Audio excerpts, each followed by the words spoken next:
Good evening, everyone, and welcome to qualifying for tomorrow's Automobilista Supercars Bathurst 1000. Bringing you all the action tonight, my name's Stairs, and I'm delighted to welcome Josh Baggs for his first time as commentator in the Automobilista Supercars Championship. Good evening, Baggsy. Evening, Stairs. It's nice to be here. Nice to commentate some premium Automobilista Australian supercars. Absolutely, we can't wait.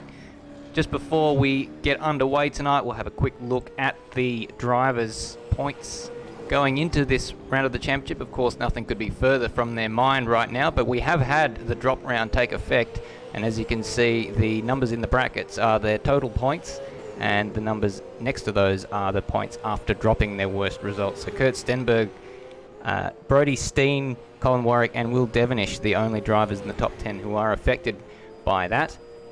And as far as the team's points goes, it is Race on Oz leading the way quite comfortably with a total of 4,262 points. So that's quite a hefty total, but enough about that. Let's talk about the qualifying format for tonight. We've got a 30-minute qualifying session getting underway in a little under, what is the time? For a little under 5 minutes from now, and then we're going into the shootout where the top 10 will get one lap each to show who is fastest around the mountain over one lap. Yeah, it's looking like practice has ticked over to the end, so it'll probably be a bit of a break at the end of that. Thomas McMillan setting some pace just pipping Kurt Stenberg in his practice lap by 1/100th of a second. Yeah, so already some quick times coming in. We haven't really been informed as to which drivers will be operating the cars during the qualifying session, but of course, once this session ticks over, only one of them will be allowed to qualify the car. And of course, if you have one driver in the qualifying session, then they are the driver who has to do the shootout. Yeah, I believe Colin Warwick sent a message out to all the drivers, making sure that there was only one of each car in the server, so no practicing with two cars. You just have to have the one and swap out if you need to. Well, the server for practice has ticked down to 0, so we won't get too many more opportunities to have a look at the cars. So we'll try and make our way through a couple of them while we can. There is Thomas Paul in the MP Sim Sports car there, and he's driving with Hayden Warrington, the number 305. That's the Mustang there. This is another driver who has been in a rich vein of form lately. Ethan Warren currently sat there in 7th place, but that probably disguises his pace somewhat. He has won more races than any other driver this championship, and he's teamed up with Colin Warwick. You can see the familiar Penrite livery that Colin Warwick runs, but they've called themselves PSH Racing for this one, and they're running the 999 car. I believe Warren's also the last one who's going to set a lap in this practice session. He's coming in. He's proved me a liar immediately. He's decided he doesn't want to. Maybe he's trying to hide his true pace on that lap. Quite possibly. There's Termo, one of two liveries inspired by the Holden Racing team in the early 2000s there. The Termo livery there with the 05 car. A little bit more modern than the other one. You'll get a chance to see it in a moment when we get started with qualifying. That one driven by Thomas McMillan and Josh Anderson for Pleb Sim Sport. Also sporting a livery which is a sort of circa 2001, 2002 Holden Racing team. Yeah, it's looking pretty good. I'm a bit partial to the Penrite livery personally. I like the gold. Yes, and that one emulating the Erebus livery and the Erebus colours in real life. Beautiful car, that one. Now, we're just getting word on the ground at the moment coming through. The car number 69, it is choosing not to qualify, and that car is the ZB Commodore driven by Pete Stenberg, Stenny, and Dodger. So they're electing to start from the back of the grid, and that means that that's only 11 cars in this qualifying session, and so you'd be very unlucky, you would have to thought, to miss out on the top 10 shootout. Yeah, it's we could almost do a top 11 shootout, couldn't we? It's this 30 minutes will probably be a bit of a formality, but there will be one person who'll miss out, and they'll probably be quite sad about it. But then we get to have a nice shootout. And the thing is that having all everyone can set their fast times now, try and get their eye in a little bit more practice. But it's going to be all down to that one lap in the shootout that really determines where you end up. Now, 2 cars currently in the pits. Those are the ones driven by Instinct and Sean Allen. They've remained in the pits for the time being, and there's going to be a last-minute change for the Ethan Warren and Colin Warwick car. The original plan for that was Colin Warwick to qualify the car. It's now Ethan Warren with the lower track grip is going to qualify that car. The other guys in this server, Thomas McMillan will be qualifying the number 248 car. Kurt Stenberg, teaming up with Jake Maloney, will be qualifying the number 47. Sean Allen, teaming up with Brody Steen, he'll be qualifying that car in 4th place at the moment. That's, of course, before any laps have been set. Jinx will be qualifying that car. Zach Baker qualifying the ZB Racing car. He's teaming up with David Nenadich. Instinct, Ethan Warren, as we said. Ozrob, Will Devenish's teammate for War Race Engineering. He's going to be qualifying that car. Thomas Paul, Termo, and Stephen Birchall. So everyone out on the track at the moment. We've got Kurt Stenberg just making it into the chase now. He's the first person who's going to turn a wheel in anger. Just shy of 300 Ks as he got into the chase there. And he will be the first person in this qualifying session to start a lap. And interesting the fact that he is teaming up with Jake Maloney, who has been his championship rival for the predominant majority of this championship.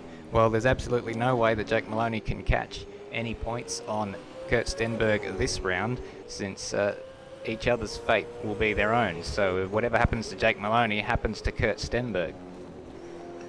Sort of a good thing, really, isn't it? Because you know that you can't just have one person have bad luck and suddenly have a massive lose in the championship. They sort of, by connecting their fates as it is, then it'll go back down to when it'll be down to their single performance, not having to rely on someone else and potentially having an issue. Absolutely, but the man he'll have his eyes on is the man driving the Penrite car right now in Ethan Warren, because he has won 8 out of the last 10 races. So if Ethan Warren gets a win here and Kurt Stenberg and Jake Maloney don't, and if they have something horrific happen like a DNF, then that could blow the championship wide open. Yeah, it certainly could, and tomorrow it'll be all about keeping on the track. It's 161 laps. It's a very, very long time, and you never know what's going to happen. So, yeah, this is comparatively today is a bit small fry. It's almost just for the honor of saying, "Hey, I'm the fastest around here. You're going to have to come catch me tomorrow." But we never know what's going to happen tomorrow. Well, Kurt Stenberg will be the first man to set down a marker, but already Ethan Warren is 9/10 faster than him through the first sector.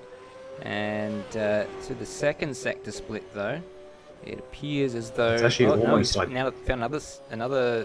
Oh no, he's equaled him to the middle. Almost sector. identical those times. Yeah, there's only 4. Yeah, there's a 10th in the first sector, and then 1,000th in the second sector. So if there's a good final sector from Stenberg here, he could get the difference, and it might be how the cars are geared as well. You know, if they have a longer gear for Kurt Stenberg, say, then he might be a bit faster in the third sector, which is literally just the straight, the chase, and the final corner.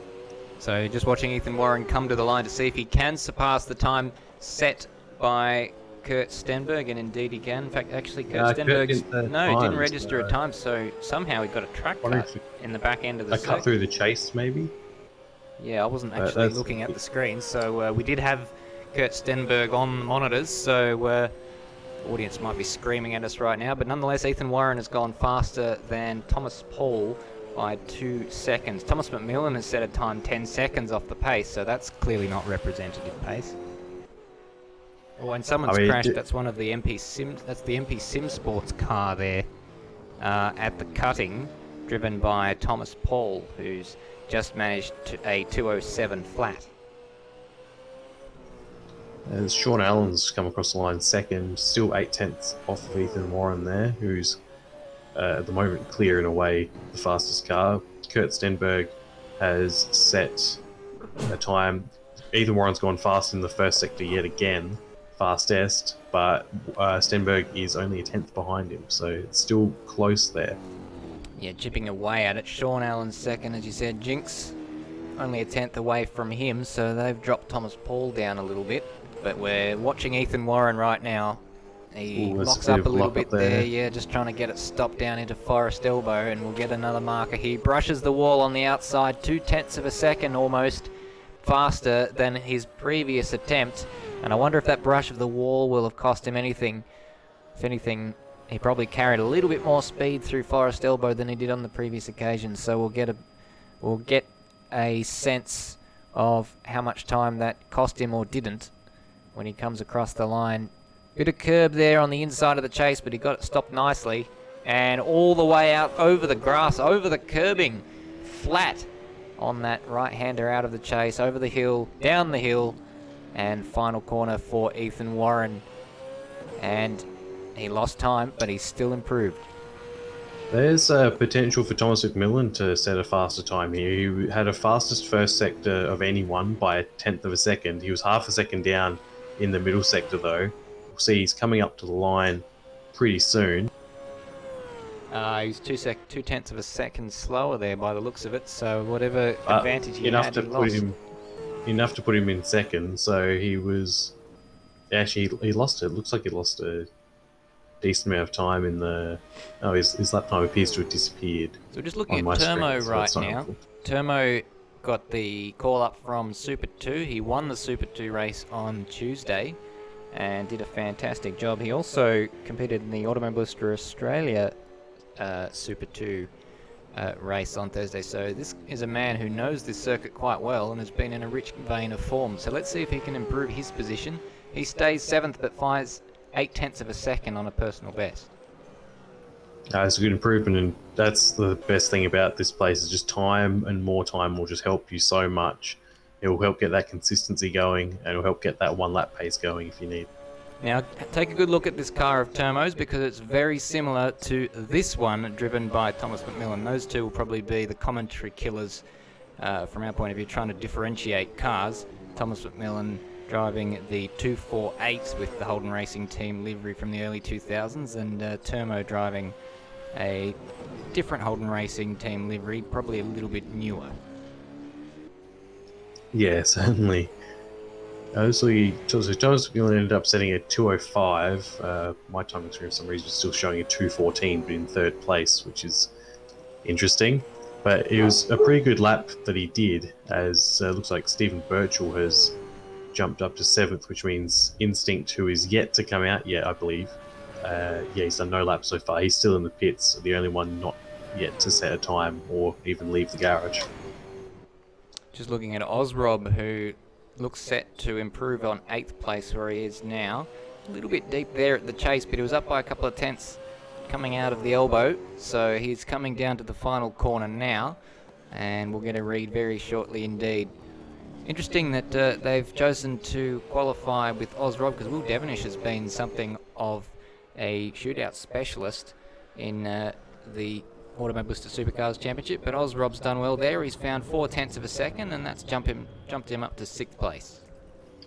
Jinx has just set a personal best as well, but not enough to gain any position. Got Thomas McMillan saying, I reckon Thomas McMillan might have a chance at snatching first place provisional pole. It means he'll be last out on track for the shootout. As Sean Allen goes first with a 204.8. Great job from Sean Allen. That one passed us by almost unnoticed. Yeah. He's got 2 victories earlier on in the season, and he's proving to be quite quick.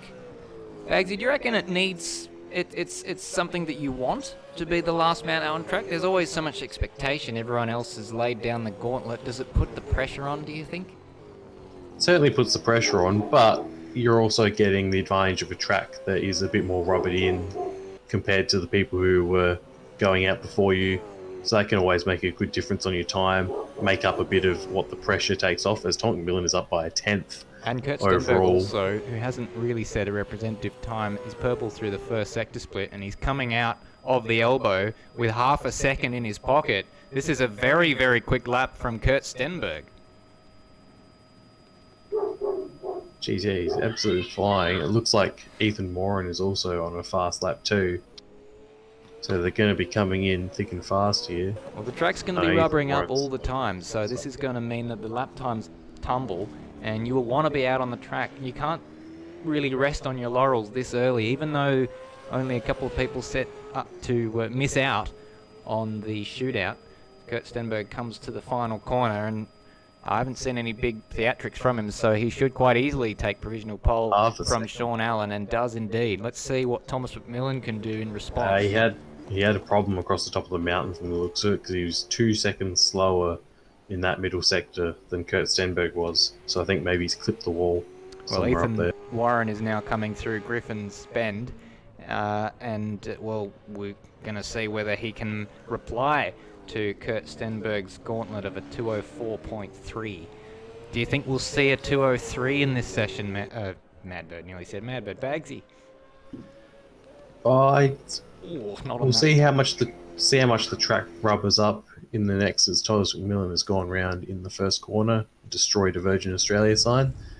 We've got 18 minutes left. We still can get a decent amount of track evolution between now and the end of the session. So I would say it's certainly possible, but you need to string it all together well.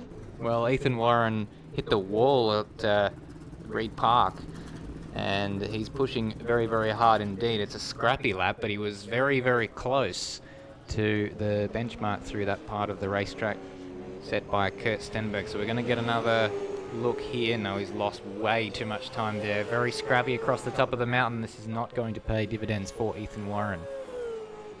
Yeah, this lap's pretty much a dud. You're going to have to just practice getting the chase right and then get your next lap set up. Still got 17 and a half minutes to go, so plenty of time for more laps, more practice, and a chance at that, I don't know about coveted final spot in the shootout, but certainly being the last one out, it does have its advantages. Yeah, it's hard to see. I just said a moment ago that they won't want to rest on their laurels, but it's hard to see 204.2 not being quick enough to get into the top 10 shootout. So from Kurt Stenberg's perspective, I would just be looking at doing one lap practice in preparation for that all-important shootout. Yeah, exactly. Instinct's only just come out, and he is the person who is in 11th. Termo is in 10th. So he's the one in the danger position of being dropped out. And Instinct so his just time had is an at incident at the 209. top of the head, so he's back in the garage now. Not the best start for Instinct, but a 209.335 is what he's got to aim at. So it's a little bit off the pace of Kurt Stenberg and the like, but that's going to be a close battle over there, I think, as well. Ooh, I think that was Thomas McMillan spun at Reed Park. Ethan Warren encountered him as he came up on his... I think it was Termo. Yeah, so this is going to be a problem all through the next couple of days for us, is differentiating those two cars with just a glimpse. Ethan Warren's pretty close, though, through the first sector split to Kurt Stenberg. Almost identical to Kurt Stenberg's time. I wonder if he had to hesitate just a little bit going through that incident. Thankfully, the car that he encountered, who was spun, was off the racing line. Ethan Warren a bit wide there, struggling to get it stopped for the elbow, and he's again lost time.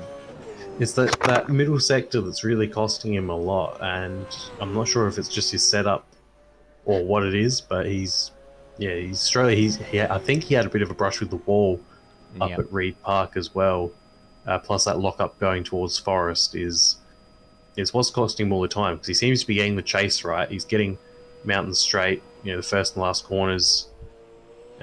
He's getting the cutting, all that is going well for him, but it's just that or at least going well. He's matching Stenberg, but it's just that middle sector. Stenberg's really got it dialed in.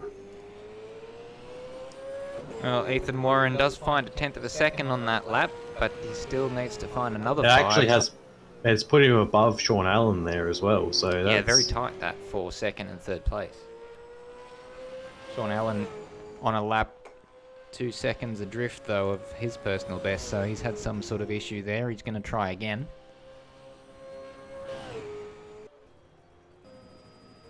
We've got Thomas McMillan at the top of the mountain at the moment. Yeah, he's set a comparable first sector to Ethan Warren, 50.746 compared to a 50.751. So only 5 thousandths there. We'll see he's also struggling into Forest there with almost the exact same carbon copy of what Warren did. He's up on his personal best, but he's 3 tenths down. It's going to be a struggle to get that back all the way down Conrod Straight here, but being 5 tenths of a second up is enough to jump him up 1 or 2 positions. He'll potentially get ahead of Sean Allen.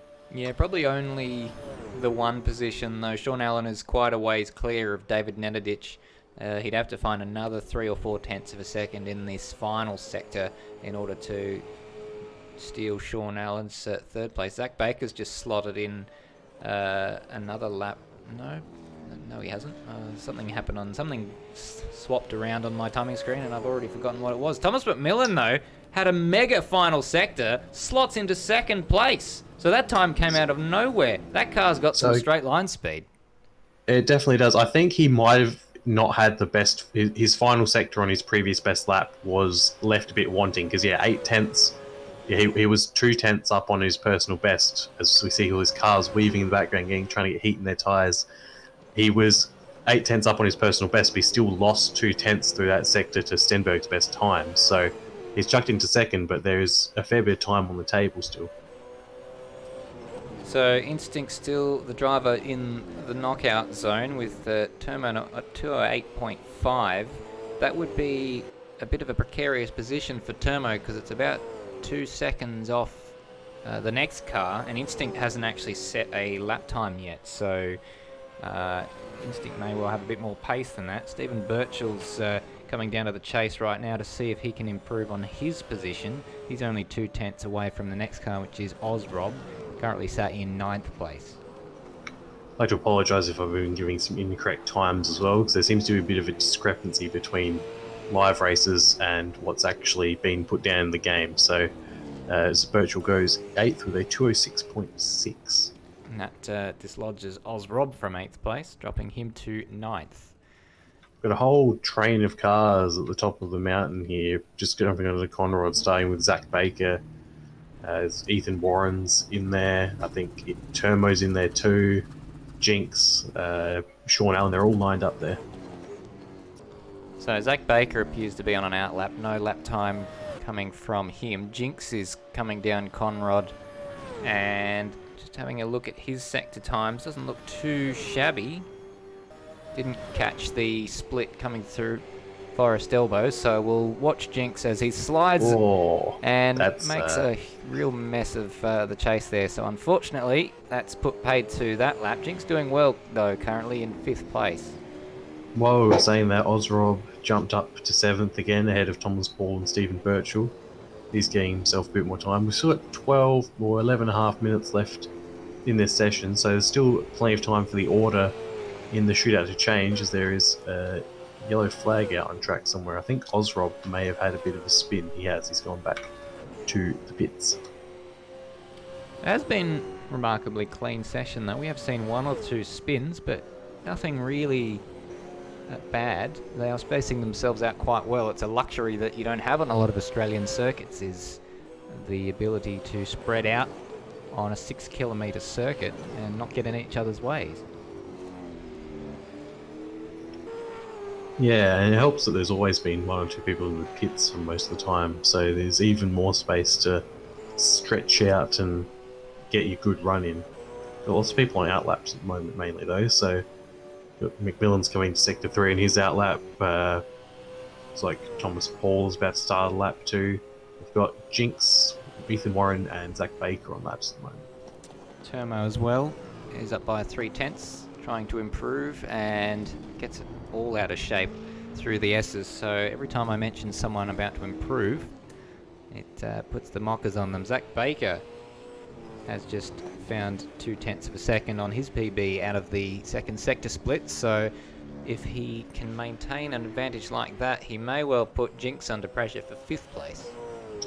Ethan Warren is 200ths down on his personal best and only 800ths behind Thomas McMillan for second. So if he can find a 10th coming down the hill, he will get second place back off of McMillan.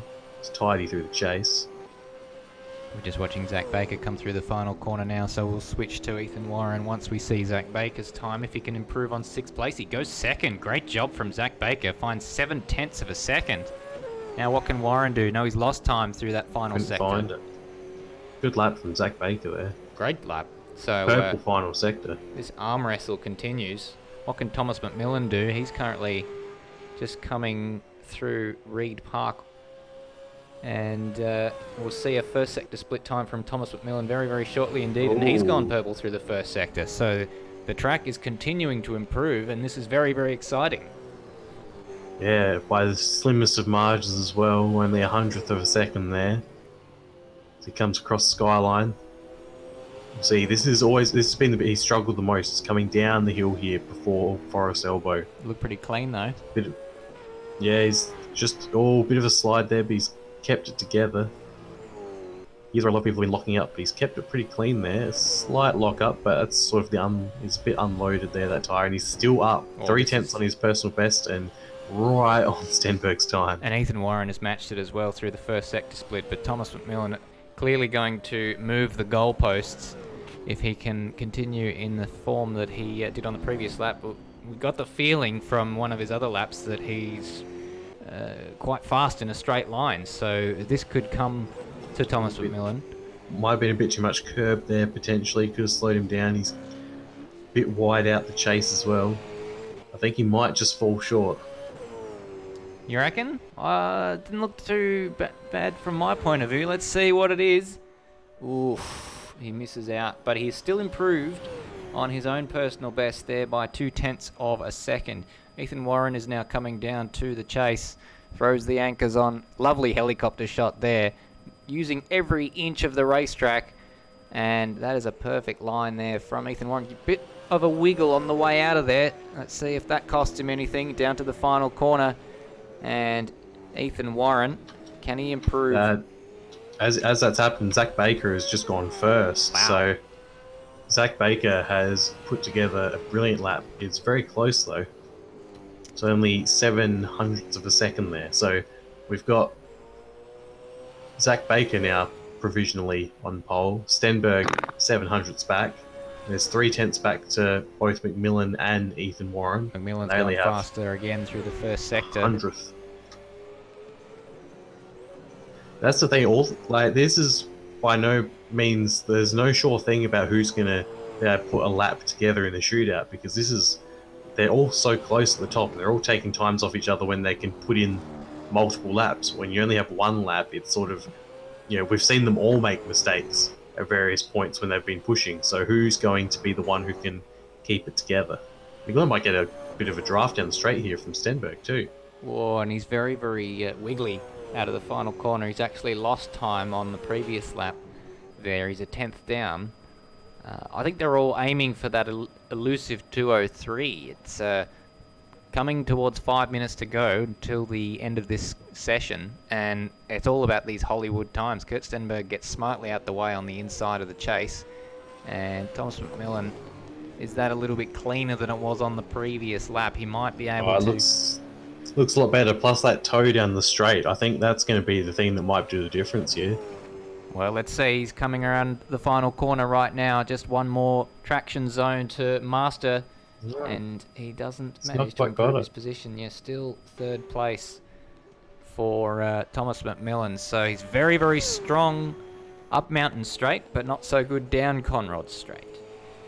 Yeah, and that's even with having a bit of a toe. I think Zach Baker might be, he's decided to pull the pin on that lap. I think he was going a bit faster even. Although I haven't seen a Sector 2 time for him, so he might have had a cut up at the top of the hill.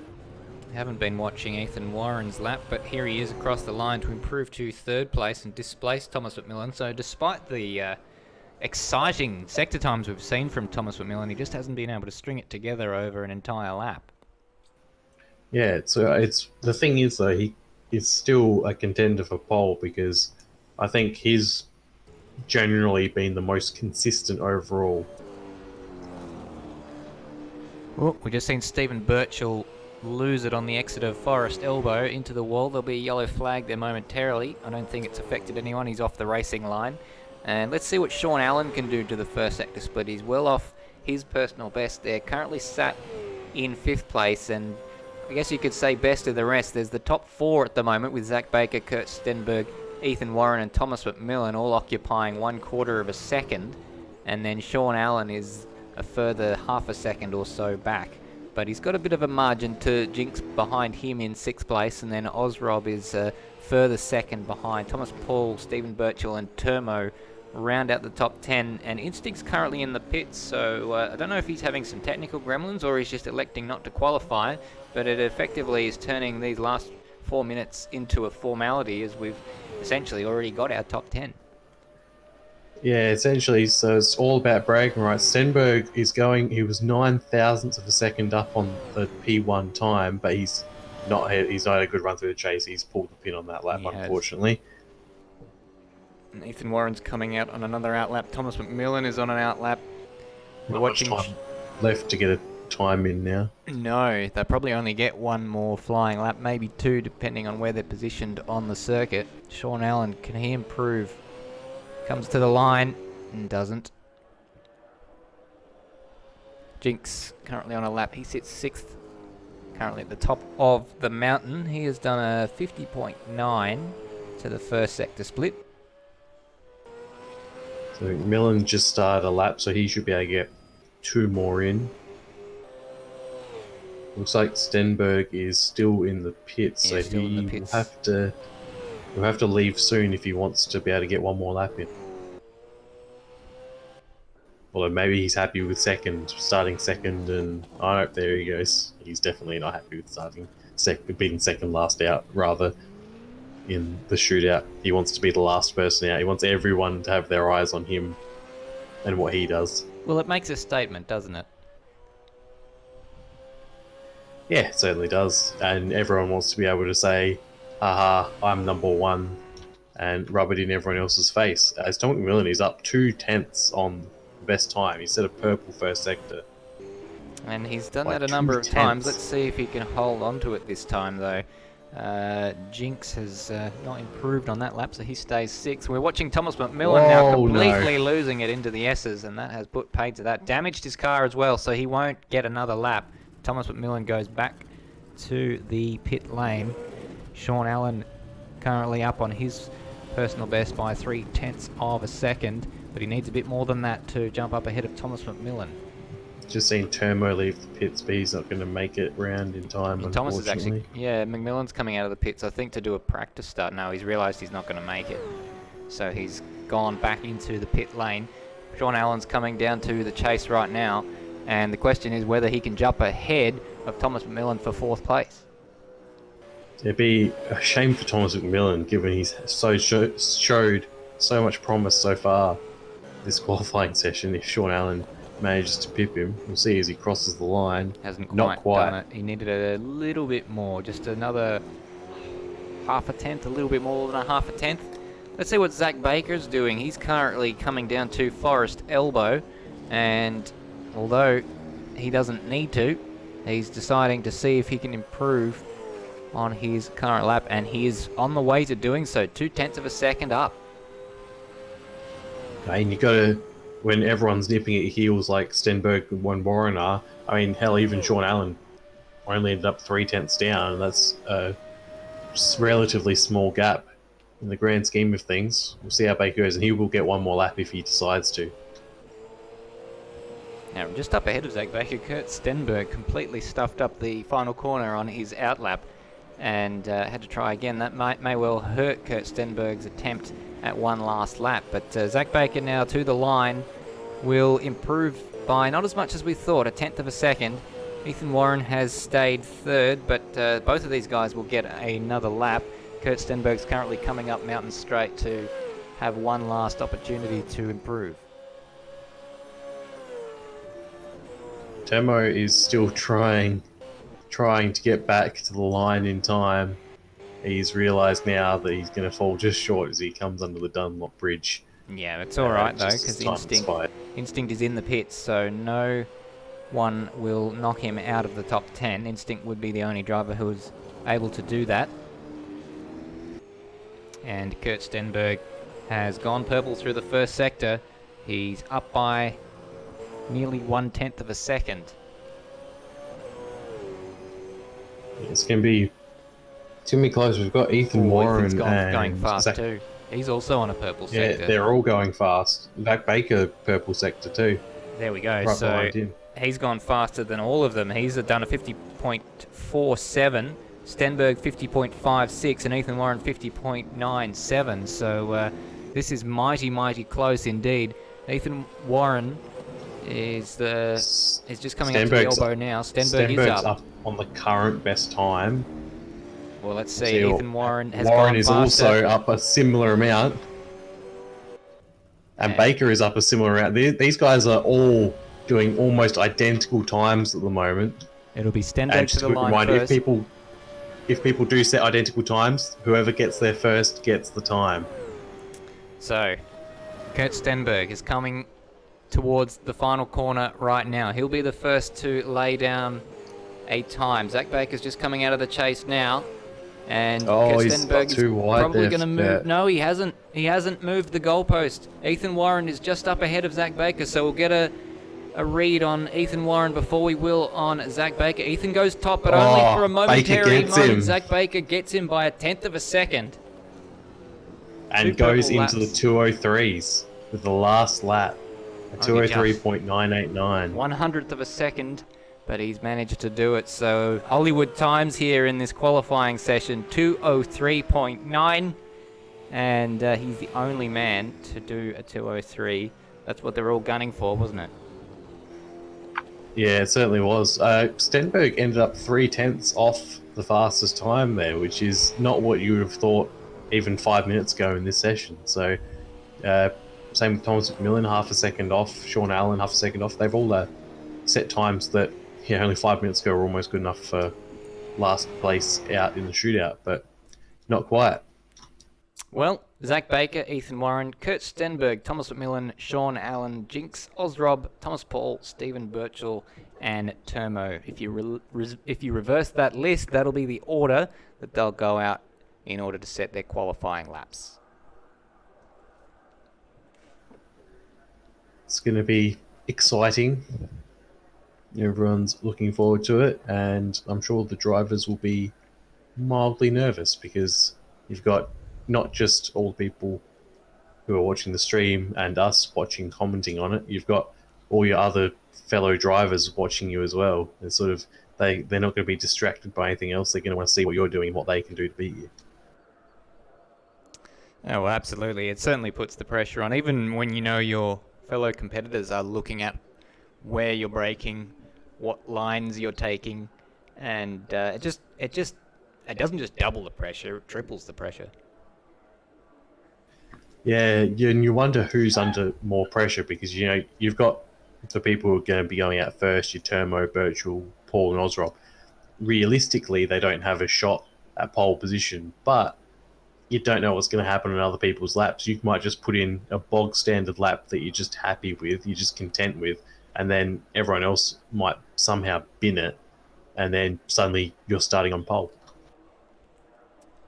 Absolutely. So, well, we'll know just how unimportant pole position is in the grand scheme of the race itself, but it's the bragging rights. It makes you the man to beat if you can nab that pole position.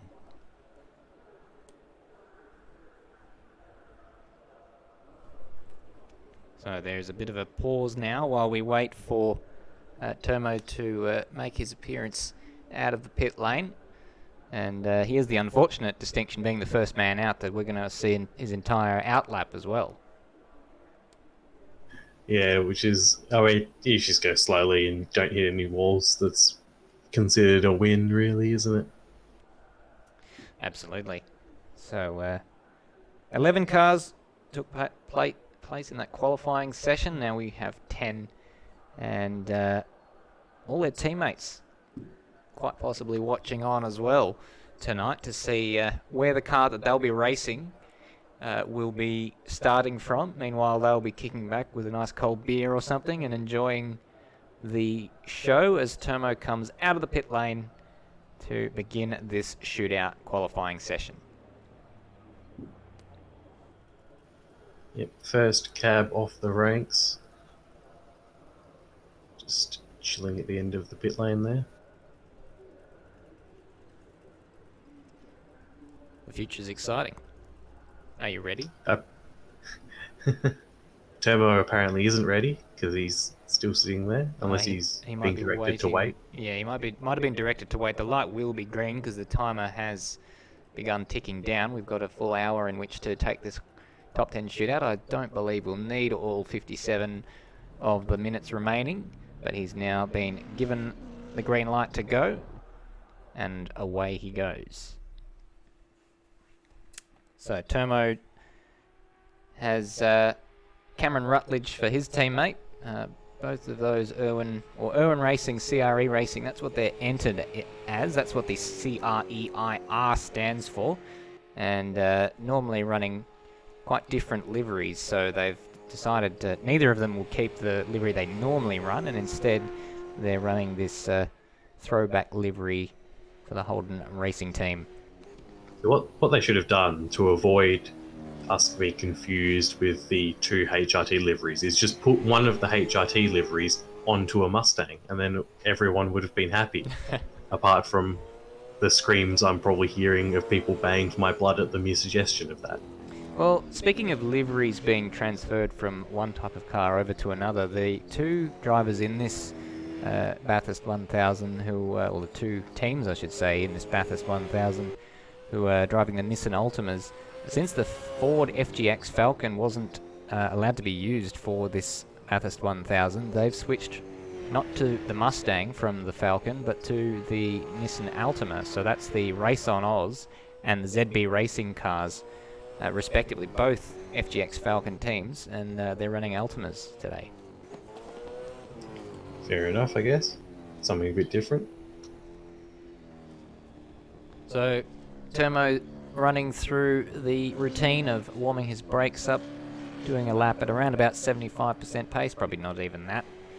And these cars don't work too well at all when their brakes are cold, so he'll be working that brake pedal all the way down Conrod Straight, trying to get some tyre temperature in there by weaving as well, and just try and get those tyre temperatures up well into the hundreds. Certainly will. It's amazing how big this track is. So at the top of Conrad Straight there, you're still 2 kilometres away from the start-finish line in terms of track, not as the crow flies, but in terms of track distance. It certainly seems like an awful long way. So Termo now coming down to the final corner, not very far away from starting this qualifying session. Here he is down at Murray's, and we are away. Into Hell Corner goes Termo. Oh, there's big lock up straight away. It's not what he's going to want, but he's got it. He's tied it up for the first corner and the run up Mountain Straight. Yeah, it was a good line though. He might have a little bit of a flat spot he'll find when he gets up to the braking zone for the Griffin's Bend corner just now, but no such issues locking up there. A lot easier braking zone as it is uphill. Doesn't use all the road on the exit though, and this is the part of the weekend where you just try and decide whether you're going to go 110% or maybe just leave a little in reserve and trust that other people will make mistakes and you'll gain grid positions as a result. Yeah, well, that's the thing. Just keeping it on the road could end up putting you 3-4 slots up on the grid, which is, that's 3 or 4 less people you have to pass. Naturally, he's gone purple to the first sector, but of course that means nothing as he's the only man to set a sector time through Sector 1 so far in this session. But it's been quite a measured approach. There are no theatrics over the top of the mountain, and I've always said tidy lap though. It is a tidy lap, and he puts himself with an opportunity of moving further up the grid. He qualified 10th, so he can do no worse than 10th. 28.1 to the second sector split. Yeah, the long run down to the chase. It's basically the bit that will make or break your lap, because it's so easy to lose time here, but you've got to be brave if you want to gain time. Well, here he comes. Tries to get it stopped, and does so quite nicely. It's very, very easy to just snatch a break on the way in there and sail well wide of the apex, and he just kissed the curb nicely. Down to the final corner now, and very hard to fault that line. Comes across the line to set a 207.9. So that's our first benchmark. Termo is the first cab off the rank. I believe that was faster than his time in qualifying potentially, so pretty good run there. Yeah, good run indeed. So just get those numbers in front of me actually, so we can just do a bit of a comparison. It's of course not easy to match the time you've done in qualifying with a shootout lap, given that you only have one go at it.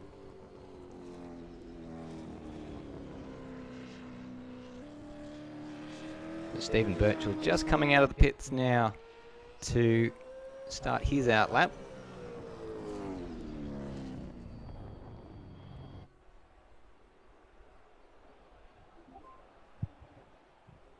And we've been joined by Termo after that lap. So you've obviously the first car in the shootout. You don't have a lot of expectations on your shoulders, and you're fresh off the back of some decent wins, or a decent win in the Super 2 category. So tidy lap from yourself. Yes. A man of few words. What's the plan tomorrow? Are you going to be starting in the car, or will your teammate Cam be starting? I'll be starting the car. Very good. Well, we'll let you get back to watching the rest of the shootout. Well done on a clean lap, and you can only move up the grid from here. Thank you. Many thanks to Termo for his words, Bagzy. We're now looking at Stephen Birchall coming across the top of the mountain. Yep, just getting those tyres warmed up, warming his brakes. The San Remo Mustang. I'm suddenly fueling like spaghetti bolognese. Although slightly different logo. I'm not sure if it's related to the pasta company or maybe just a city in Italy.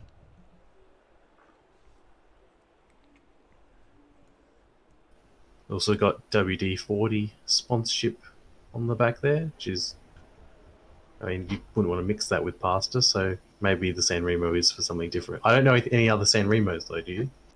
No, not particularly aware. I do a bit of work in my day job for San Remo. That says San Remo Automotive though, just caught a glimpse of it on the door when it flashed past a moment ago, so I have a feeling that it's got absolutely nothing to do with pasta. That's fair enough, especially being this is a race car. So anyway, Stephen Birchall about to start his flying lap.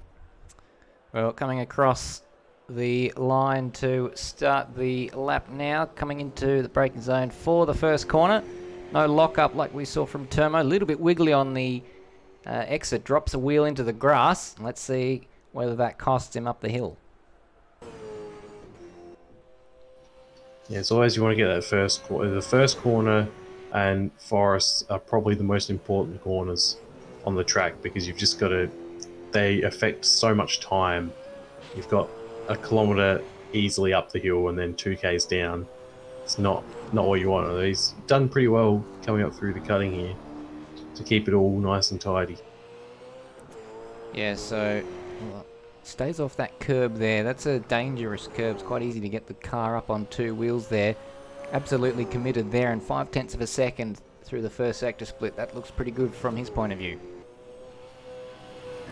Yeah, half a tenth half a second rather up on Termo's time, so it looks like he's going to be at least a lock-in for ahead of Termo. How far up the grid can he go, though? Ooh, up the wall a little bit there from the looks of it.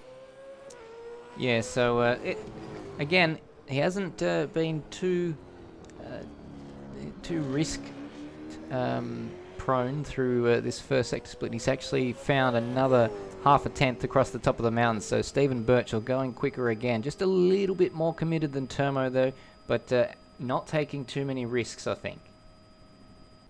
Nah, it's just, once again, when you're further down the grid a little bit, you don't really need to take the risk. You just want to get in there and get yourself ready for tomorrow. It's going to be mighty close to his qualifying time. He did a 2:06.6 in qualifying, and based on the time set by Termo, I think Stephen Birchall may well be on target to, if not improve on, at least match the time set in qualifying.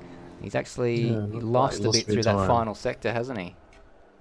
Yeah, that's unfortunate, but still a tidy lap. A couple of little wide bits, but that's about it.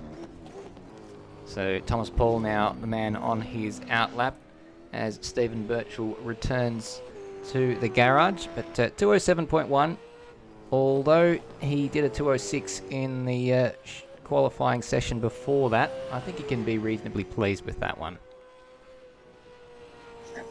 Yeah, he certainly can. Thomas Paul's really pushing on his outlap here as we've been joined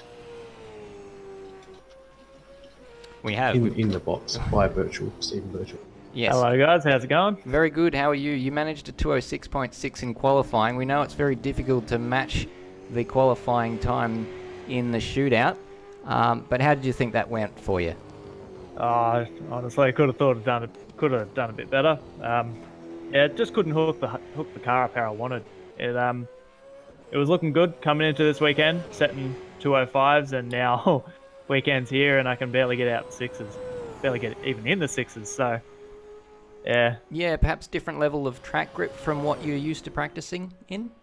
Yeah, probably. Yeah. Very but well. Looking at the 203s, these guys you're on for a show. We certainly are. Well, we're very much looking forward to that. We'll let you go so that we can watch Thomas Paul, but best of luck for tomorrow's race. Cheers. Thanks, guys. Thank you very much to Stephen Birchall there for Thomas joining Paul us. is not going to have any trouble with cold tyres because he had a massive slide through the chase on his outlap. He's absolutely pushing it on the outlap there, so we'll see how he goes on his actual flying lap. Yeah, and it's actually changeable conditions. The light, as you can see, is starting to fade in this session. Thomas Paul's elected to put the headlights on, and I wonder if the difference in temperature will have any effect on these lap times. Potentially, I think it's going to be more down to the track grip that's probably going to be the biggest factor more than anything. As he's right out, he's as far out as he can go there. He used all the road there, Thomas Paul. So the second Mustang in a row for us. Stephen Birchall was driving the San Remo Mustang, although it's in my entrant list as Monster Mustang Racing, as they normally race a Monster Mustang there. And Thomas Paul brushes the wall there at Reed Park, and although he's only down on Stephen Birchall by a little bit, he's going to lose a bucket load of time across the top of the mountain. He's just way too committed. He's got to be careful because in the braking zones he might be having a bit of trouble as well after those clips on the wall. A little bit of damage and you get a tyre rubbing, a tyre locking up. You can see the dents on the right hand side of the car there. Did he toast his tyres on the outlap, do you reckon? I don't think the tyres are a bit more durable than that, but there's all. He's still up. He's still up. He's still up. So he's definitely the pace is working for him. It might have compromised him compared to the people around him, though. Well, that's very interesting. I wonder if that just shows how circumspect Stephen Birchall and Termo were being on their laps, because they clearly left something in reserve. Thomas Paul is laying it all out on the table, gets it stopped for the chase, and not quite as theatrical as his outlap one, although the exit was pretty good. However, look at that. One more braking zone for Thomas Paul, and this has been a very committed lap from him for MP Sim Sports. He comes across the line and sets a new benchmark at a 206.594. And in the end, that lap was what a shootout lap is all about, just absolutely going for it, and he certainly did. He's done that indeed. He's joining us after that lap in the commentary box. Congratulations, Thomas Paul. You've gone to provisional pole, and that was quite a show, especially at the top of the mountain. Oh, yeah, it was a bit average over the top. Yeah, but probably showed that the other guys were playing a safe game. Even though you had a few incidents at the top of the mountain, you still increased your advantage when you got to the second sector split at Forest Elbow. Yeah, just a bit scrappy up over the top, so just decided to send it down the hill and it stuck. Very good. Well, looking forward very much indeed to seeing what you can do in the race tomorrow. Best of luck. Cheers, thank you. Thank you very much, Thomas Paul. Well, we're now going to turn our attention to Oz Rob, the fourth man in this shootout, and he's just currently at the top of the mountain right now. He's pushing pretty hard in his lap too. We've seen before pole, the outlaps were relatively sedate, but as I think I saw what might have been a little bit of bodywork from Thomas Pole's car sitting on the track at the top of the hill there. But yeah, Ozrob just making his way around at a decent clip. Yeah, so he's gone out a little bit later than Thomas Paul, so we're just got to wait for him to go down the Conrod Straight. And he's not doing the sort of stopping and starting and stopping and starting to warm his brakes so much. He's just going more or less full pace, a little bit of weaving, and that's how he prepares for his lap.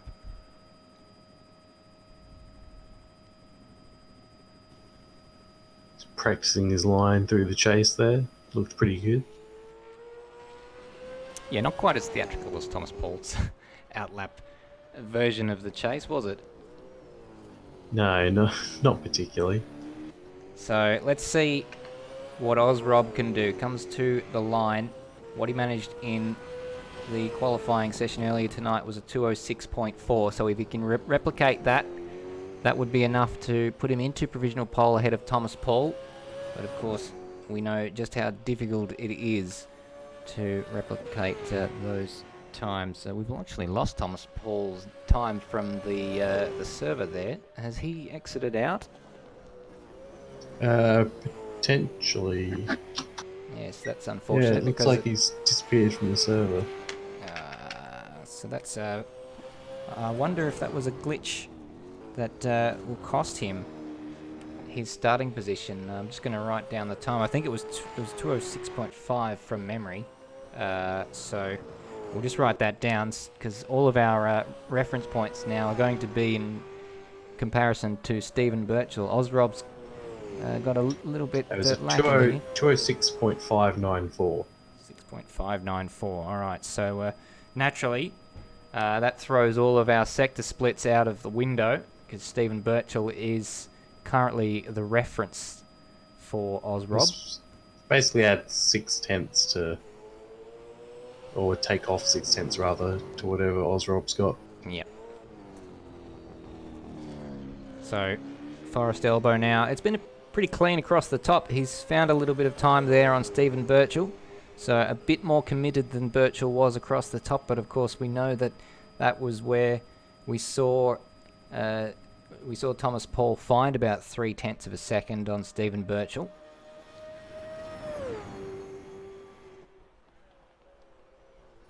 He needs to find. Oh, he sailed that's wide a big there. Slide. Yeah, that's. He can still probably get ahead of Termo if he actually. That's going to be quite close. He might not be able to make that. Yeah, so it's definitely not going to be provisional pole. Might not even be good enough for second. Ozrob's coming to the line now, and it is third place. So he ends up with a 2:08, and it was a pretty clean lap apart from that moment down there at the chase. So we'll wait to see. Termo and Birch are both being rewarded for taking it a bit easier. Well, that's where it can come in handy. Rob joins us in commentary tonight. There, Oz, Rob, it was a pretty clean lap across the top, but then came the chase. My arch nemesis, the chase. Yes, I never learn. Yeah. Yeah. Normally, Will be doing this, but Will had a prior engagement. So, but the orders were to keep it off the wall. So. Well, you've done that, and of course, if anyone else has a disaster in the session, you can only move further up the grid.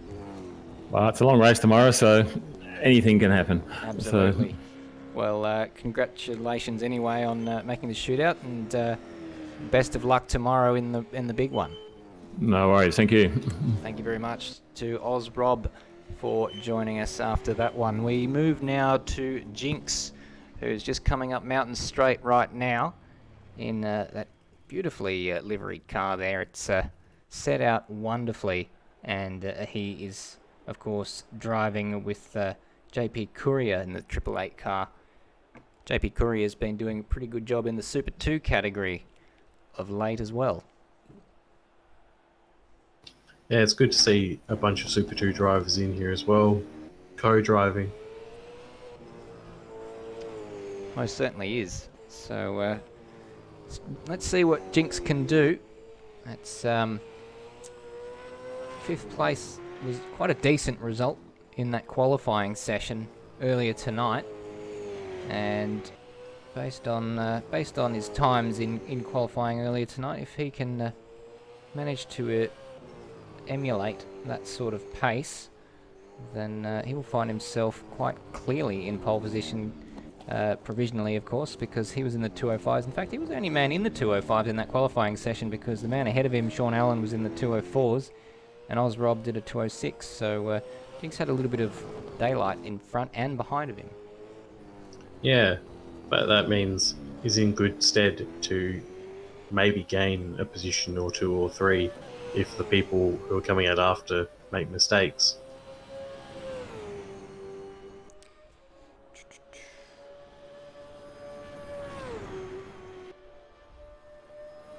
Now, just noticing that we have lost another one of the times from the server. Now that would have been Thomas Paul, I believe.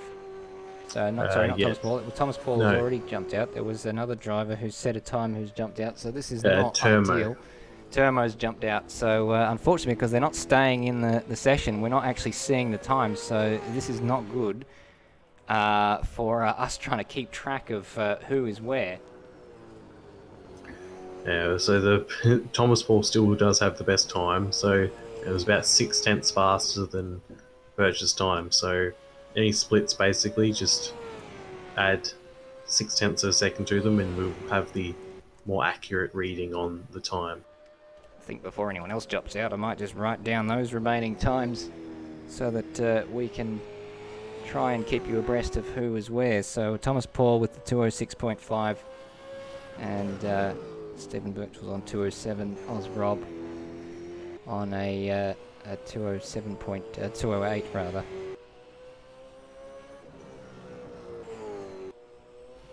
Well, Jinx is absolutely on it across the top of the hill there, and is 5/10 up on the Birchwood time, which means there is less than a 10th to the fastest time currently. Getting word through that some of the drivers who've left, their games have crashed, and that's the reason why they're getting booted from the server rather than them actually leaving of their own volition. So that's unfortunate if that is what's happening. So hopefully that means that the rest of the drivers in this shootout will remain in there, and hopefully these issues stay away tomorrow. Yeah, so the last thing we need is 1.2 seconds up through the second sector, so clearly going for a provisional pole position here.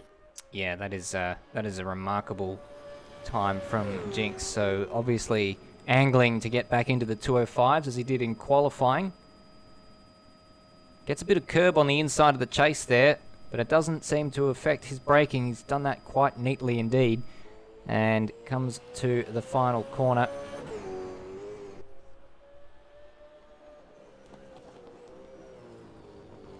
Good lap from Jinx. I was pretty pleased with that.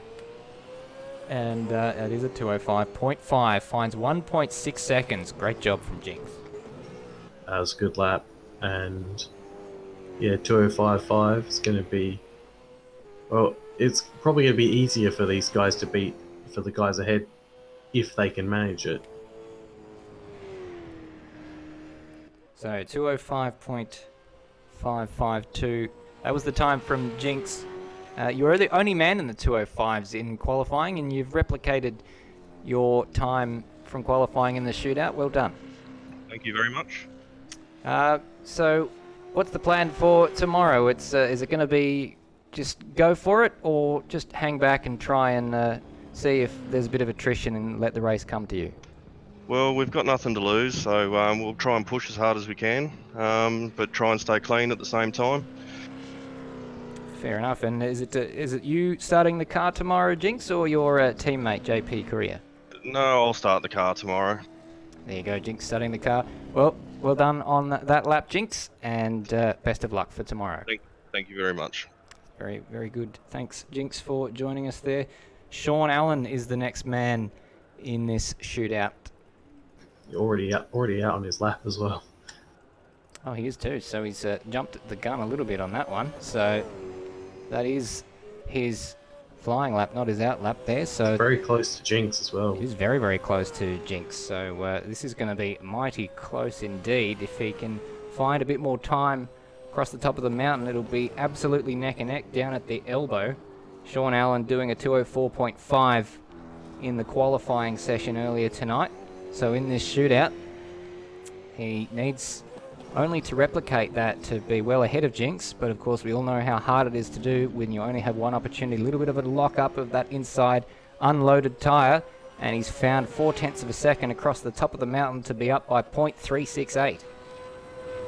Has done very well over the top of the mountain there. There's all down to the Conrod Straight and Chase now.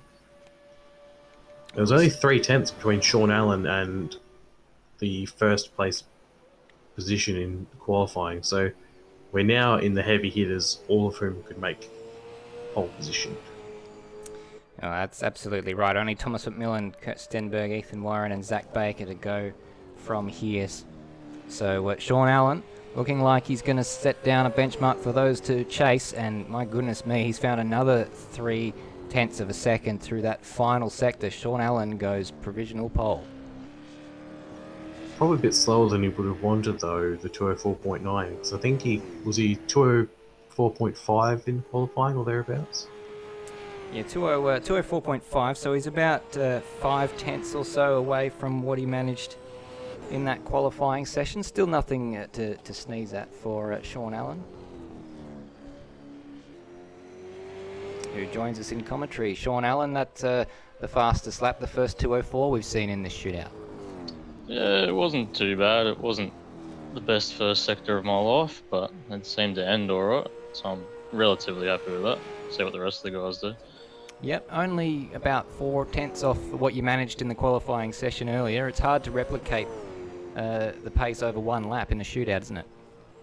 Oh, it's terrible, especially around this track. My best lap is typically my second or third lap, so the fact I could get that close on my first lap, it's pretty good.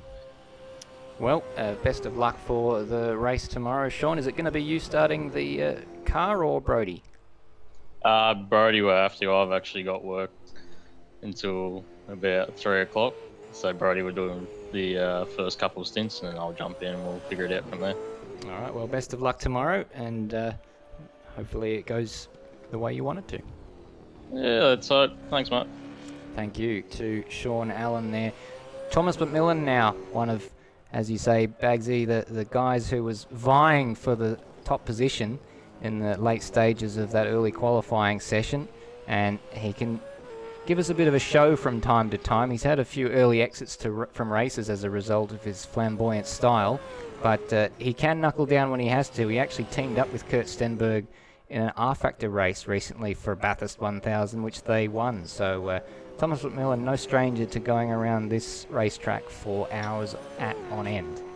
McMillan's my pick for pole today. I think he's going to put together a lap here that is not going to be eclipsed by the next three people. Well, big call from Bagzy. Thomas McMillan to take pole position. It's been pretty clean so far, and as I say that, he nearly wipes the side of his car on the exit of Repark there, but look at the time on your timing screens there, 6/10 of a second. Around. Absolutely on it. Sean Allen told us that he thought his first sector wasn't the best he'd ever done, and Thomas McMillan has absolutely annihilated it. Yeah, 6/10 up, so that's putting him on track for a 2. Oh, as he clips the wall there for a time in the mid to low 204s and another lockup. We'll see how he goes as we come through the second sector split. He's up by 7/10, so he's heading into those low 204s. Yeah, so he still managed to be faster across the top of the mountain than Sean Allen, so Thomas McMillan is very much heading towards a 203 if he can continue to find the sorts of time that he's been finding in the first two sectors. In the final sector here, braking for the chase, and that is just about perfect. Not too much curb on the inside, getting it stopped, not too much of a wiggle on the exit, getting the power down nicely to the final corner, using every inch of road. And this is a beautiful lap from Thomas McMillan. Hangs the tail out a little bit, probably won't cost him too much time. Ended up losing about a tenth, so he only gets a 204.3, but that's still a very clean lap from Thomas McMillan.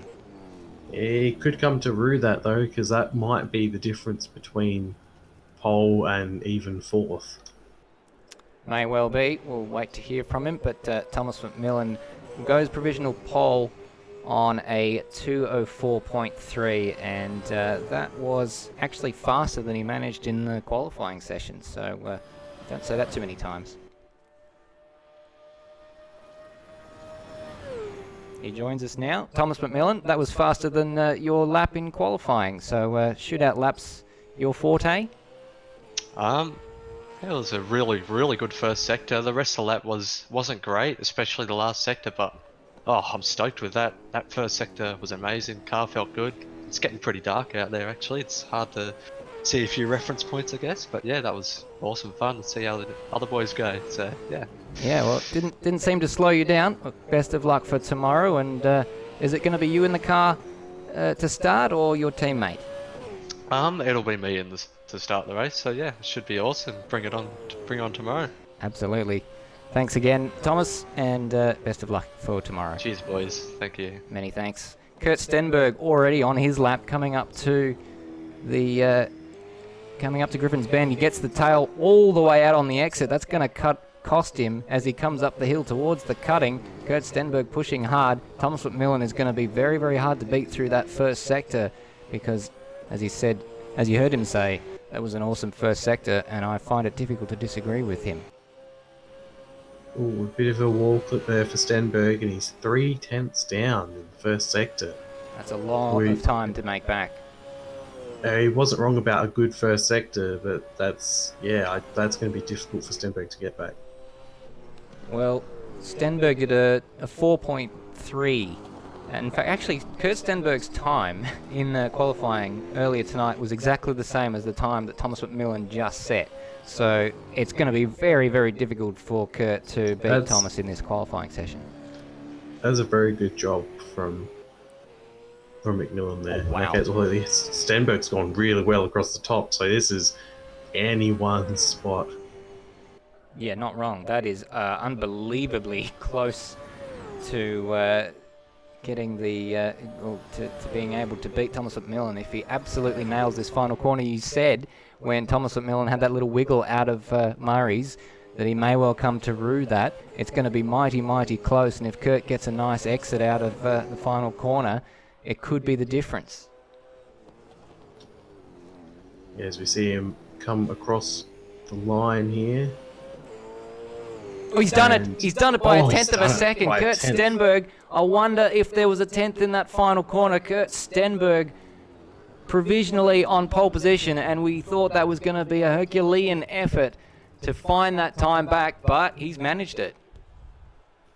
Well, that is a brilliant job there from Stenberg, but I'm wondering if that means that the door is open for Ethan Warren. All they need is a good first sector and then maintain their second and third sector pace. And that could be, you've still got two people who can take it off of Kurt. Well, as Ethan Warren rubs the wall on his outlap, Kurt Stenberg joins us It looked like it was going to be hard to crawl all that time back with the first sector split. You were down, but you kept chipping away at it, and you found more time, and I think you ended up going faster than your qualifying lap in that shootout lap. Yeah, I did. 10th faster than qualifying, which is pretty good. Yeah, I looked at that first sector and thought there's no chance. I knew that Thomas had a really good first sector, and as soon as I saw how far away I was demoralised. Didn't think I'd have a shot at that at all. But yeah, car's pretty good over the top, so we managed to drag it back there and got the last sector pretty good. Well, yeah, clearly, and I think we saw a little bit of a wiggle from Thomas McMillan out of the final corner. Not sure if that was the difference in the end, but a 10th up in the end. Yeah, it could have been. I had a little wiggle myself coming out of Griffin's, which cost me some time in the first sector. But yeah, pretty happy to be on provisional pole, but we'll see how these boys go. Certainly, still a few more runners left to go. You to start the car tomorrow, or Jake Maloney? I will be starting the car, yeah, and then I think I'm only going to run the first stint, and then I think we're going to do a driver change. See how it plays out. All right, we're going to join Ethan Warren now. Thanks for joining us, Kurt. Best of luck for tomorrow. No worries, thanks, mate. All right, so Ethan Warren, 30 seconds in. It's been pretty clean so far, and Ethan has got the bit between his teeth. And Bagzy, you didn't think anyone beat Thomas McMillan. Kurt Stenberg nearly didn't beat him. Do you think Ethan Warren can beat him? proven wrong. I think so. Oh, that's very close. Yeah, 0.02 of a second is almost nothing. So if Ethan Warren can do anything close to matching what Kurt Stenberg did across the top of the mountain. Actually, having said that, that's close. I believe that references not the purple first sector, but Kurt Stenberg's first sector, even though it didn't look that much slower than Thomas McMillan. So it might be a bit of a task now as Ethan Warren locks up coming into Forest Elbow for Ethan Warren to find the time, and he has lost a lot of time across the top of the mountain, half a second. That's going to be almost impossible with just essentially 2 corners remaining to claw back. So Ethan Warren not what we were expecting. But what he does have is the fastest corner in Australian motorsports. As he fires it down there, if he's brave on the brakes in both here and Murray's, he might have a shot at getting that back. Oh, a bit of a wiggle onto the Never gravel. mind. Absolutely put paid to that lap. He's got to keep his foot in it because there are still other cars that he could drop behind. And he comes across the final corner all the way out to the lawn, 1.7 seconds off. So 5th place behind Jinx and ahead of Stephen Birchall. That's going to drop him behind Thomas Paul, who did a 206.5. So Ethan Warren, he tried mightily hard, but it wasn't enough. That's unfortunate. Well, one person left. And it is Zach Baker. Yeah, just coming on to Mountain Straight now on his out lap. Ethan Warren joins us. You're pushing hard there, mate. It was very, very close to the first sector split, but it all got away from you towards the back end of that lap. Yeah, the first sector was good. Just tried to not push too hard, and then to the middle sector, I just pushed hard and overshot a few of my marks, and obviously you saw the sector was not good, so, and then the last sector just messed it up again, so not ideal. Not ideal, but big race tomorrow, and if anywhere the starting position doesn't count, it's here. Yeah, no, we should be in a good spot for tomorrow. Our race pace seems good, so look. Very good. And is it going to be you starting the car or Colin? That will most likely be me, so. Very good. Well, best of luck tomorrow, Ethan, and enjoy the rest of the show. Thank you. Ethan Warren there. Many thanks to him. Zach Baker just coming onto Conrod Straight right now, and he seems to have been the man to beat all night. He's absolutely come into his own tonight. The only man to set a 2:03 tonight. Can he come anywhere near matching that tonight? Well, Kurt Stenberg very nearly did that on his shootout lap. That was quite an effort indeed. Zach Baker coming towards through the chase to the final corner now. Yep, this is the final shot. How will he go? The track has been rubbered up by everyone else pounding around it. Everyone else set their times. Can Zach Baker take pole position? Well, we're about to find out. Brakes for Hell Corner, gets it in nicely. Little bit of a snatched brake. Don't think that would have cost him anything. Just a tiny puff of smoke. Kisses the curb nicely and runs it up through the gears. Up Mountain Straight towards Griffin's Bend. Zach Baker has been very, very fast indeed tonight. Sharing with David Nenadich. And this pairing actually we commentated on not too long ago. Bagzy in the 3 Hours of Suzuka for Apex Rear Wing. Yes, indeed, which is quite a fun race to commentate. So we're about to get the first reference point for Zach Baker. There was a little bit of a wiggle coming out of the cutting. A little bit of curb on the inside there, and he is up by 0.03 of a second. We saw, though, how strong Kurt was across the top of the mountain. Zach Baker is the faster driver through the first sector split, but it isn't purple because Thomas McMillan has that distinction with a 50.4. And Zach Baker's actually 0.4 away from that in the first sector split. So it's all about who is fastest across the top of the mountain.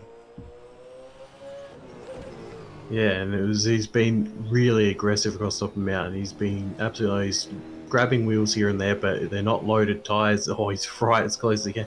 Once again, 0.4 down. So people are really struggling across the top compared to Kurt. Yeah, well, Kurt did a 34 flat in the middle sector. That's across the top of the mountain. No one has been within 0.3 of that. That is a mighty effort.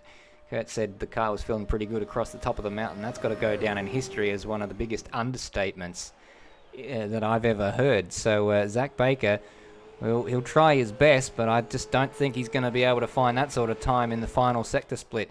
He may well be good enough for second. He's been on a par with Thomas McMillan through this lap.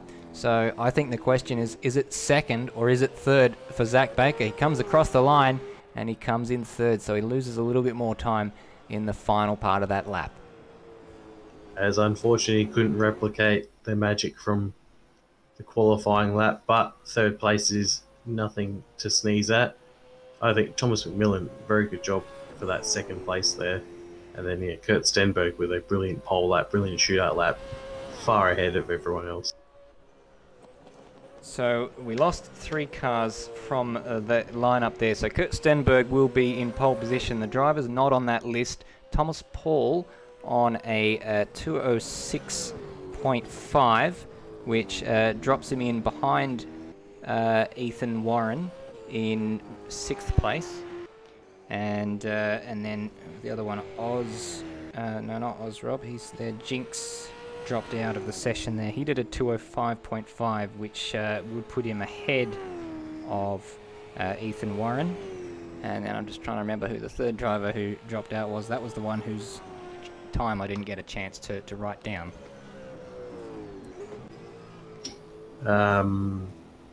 It's escaping me at the moment. So, nonetheless, no doubt about it, Kurt Stenberg, pole position, 204.1, and it was that sector across the top of the mountain that did it, Kurt. Yeah, how's that? I'm stoked with that. First pole of the year. Haven't been qualifying good all year, and we come to the mountain and we put it on pole. It's the one place you want to put it on pole. Absolutely, and it's very obvious where you found the time. That's 0.3 of a second faster than anyone else across that middle sector. Yeah, and I noticed looking at the last 2 runners, like, I absolutely nailed I reckon where I made the time was down the hill. Like, I was absolutely on it, close to the walls everywhere. Got on the throttle at the right point, didn't make an error. I noticed the last 2 runners, made slight errors in braking, and Ethan, I think, nicked the wall, and that's all cost you time. So, yeah, I'm stoked. Well, very timely return to qualifying forms, so that's fantastic from you, Kurt. And any dramas from your side of the fence in an admin way tonight, or has it all gone quite smoothly? Everything's in good stead for tomorrow's race. Other than the concern that a couple of people dropped out, yeah, everything seems to have been. I think there was alt tabbing, but anyway, everything seems to have run fine. The actual admin himself, me, is just a bit hungover, but that's all right. We've dealt with that and got everything up and running. So, but yeah, everything seems to have run fine. Should be interesting to see how tomorrow goes. Absolutely. So clearly, being hungover is the recipe for a good qualifying lap. I did see some interesting messages on my messenger app last night. So. Any plans to replicate that for tomorrow? Have a bit of a celebratory beer before the race tomorrow? Not before the race. Don't even think tonight. Maybe just a quiet one. I think maybe not a quiet. Yeah, not as many as last time. Fair enough. Early night, and it's a big day tomorrow. It is a big day for admin and racing point of view. So. Can't wait for it. Thank you very much, and once again, best of luck for the race tomorrow. No worries, thank you. Well, there you go, Bagzy. That was the shootout, and Kurt Stenberg grabbing pole position in a remarkable way. We haven't quite seen a shootout quite like that. Everyone was matching them to the first sector, but no one could keep up after that. Yeah, it's just Kurt was a phenom across the top of the mountain there, and no one got close to touching him. And when everyone you can do well in the straights, but it's how well you do in the twisty bits that really matters. It's exactly right. So, of course, having said that, if your car's good in a straight line, you can defend if you do happen to be a bit slower in the twisty bits, which is why it's so important to be on pole position. So, I'm just waiting to see if I can get my qualifying results in front of me so we can just quickly go through the grid there, but it appears to me that they're still loading. Termo was the other driver who we missed out, and I believe he was I think he ended up with the slowest time in that qualifying session. Although Osrod may have been a little bit slower, because Termo, I think, was in the 207s. Just waiting on confirmation, so I'm just loading that from the live races tab. Incidentally, if you do want to keep abreast of all the live timing, go to rsmclanau.liveraces.com and you can follow all the live timing as we do. Yeah, it's definitely a very good tool that we use and that you can use to follow along at home. So, it's a bit early to be asking this, but who might your pick be for the race win tomorrow? Well, Kurt's looking in good form. It's hard to go past him, and strong teammate in Jake Maloney there. Very important for the championship. Of course, they won't be thinking about that, but it is an opportunity for them to stop the momentum currently from Ethan Warren, who didn't have his best night tonight. A few mistakes in his shootout lap, but he's been the class of the field across the last 10 or so races. He's only been beaten twice. So that's Ethan Warren teaming up with Colin Warwick. It'll be an interesting little head-to-head there, seeing Ethan Warren come up through the field, and Kurt Stenberg will have Thomas McMillan right behind him. Thomas McMillan, we know, is a very, very quick driver himself. Yeah, McMillan's the McMillan-Anderson combination. It's going to be my pick for the win tomorrow. I know I picked him for pole today, so it doesn't seem like the best pick, but I think that they'll be able to make their way. Well, they don't have to go too far through the field, do they? But I think they can get themselves the win tomorrow.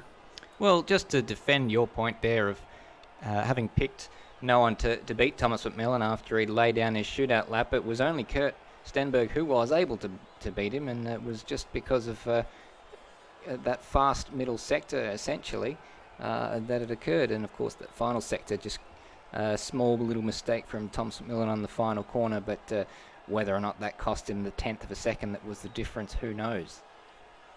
Yeah, true. It could have, just for that, could have been a different story in terms of who got bowled. Well, we've got the numbers in front of you now, so if you've got your pens ready to write down the starting order for tomorrow's race, here it is. Kurt Stenberg with a 204.188 is the pole sitter. Alongside him on the front row will be Thomas McMillan, Zach Baker in third place, Sean Allen in fourth for Race on Oz, the two Nissan Altimas occupying the second row of the grid. Then we've got a pair of ZB Commodores in Jinx and Ethan Warren, the two triple numbered cars, 888 and 999 there. Thomas Paul and Stephen Birchall in the next two positions for Ford Mustang GT. Interestingly, it's a bit of a Noah's Ark grid, this, with different manufacturers occupying the different grid slots, and then Termo and Ozrob will round out the top 10.